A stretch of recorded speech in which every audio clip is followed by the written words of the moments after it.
प्रधानमंत्री ने केंद्र सरकार के सभी विभागों और मंत्रालयों में मानव संसाधन की स्थिति की समीक्षा के बाद यह जो निर्देश दिया कि अगले 1.5 वर्ष में एक अभियान के तहत 10 लाख लोगों की भर्तियां की जाए। उसकी आवश्यकता एक अरसे से महसूस की जा रही थी। ऐसा लगता है कि कोरोना संकट के कारण रिक्त पदों के भरने में देरी हुई। जो भी हो, कम से कम अब तो यह सुनिश्चित किया जाना चाहिए कि केंद्र सरकार के विभिन्न विभागों में जो भी रिक्त पद हैं उन्हें तय समय से भरा जाए। भर्ती प्रक्रिया को गति देने के साथ ही इस पर भी ध्यान देना होगा कि वह किसी गड़बड़ी का शिकार न बनने पाए। यह अपेक्षा इसलिए क्योंकि हाल के समय में कई भर्ती परीक्षाओं के प्रश्न पत्र लीक हुए हैं। इससे जहां अभ्यर्थियों के समय और धन की बर्बादी हुई है, वहीं दूसरी ओर सरकार को बदनामी का भी सामना करना पड़ा है। रिक्त पदों को भरने के साथ ऐसी भी कोई व्यवस्था बनानी होगी जिससे शासन प्रशासन की कार्यकुशलता बढ़े। सरकारी नौकरियों को लेकर यह जो धारणा बन गई है कि ये नौकरियां ज्यादा जवाबदेही की मांग नहीं करती, उसे प्राथमिकता के आधार पर दूर करना होगा।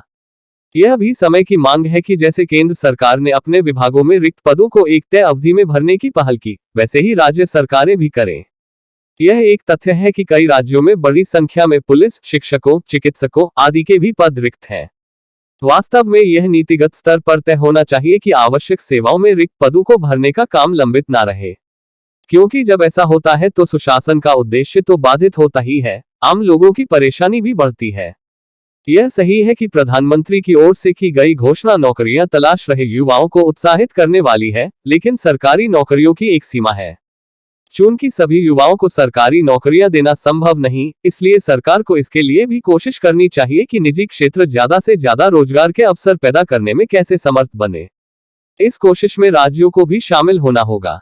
इसे एक संयोग ही कहा जाएगा कि एक ओर जहां प्रधानमंत्री ने 1.5 वर्ष में 10 लाख नौकरियां देने की घोषणा की, वहीं दूसरी ओर रक्षा मंत्री राजनाथ सिंह ने सेना के तीनों अंगों में भर्ती के लिए अग्निपथ नामक योजना की घोषणा की। उम्मीद की जानी चाहिए कि अपनी तरह की यह अनूठी योजना सेना की जरूरतों को पूरा करने के साथ उन युवाओं को भी आकर्षित करेगी जो सशस्त्र बलों का हिस्सा बनने की आकांक्षी हैं।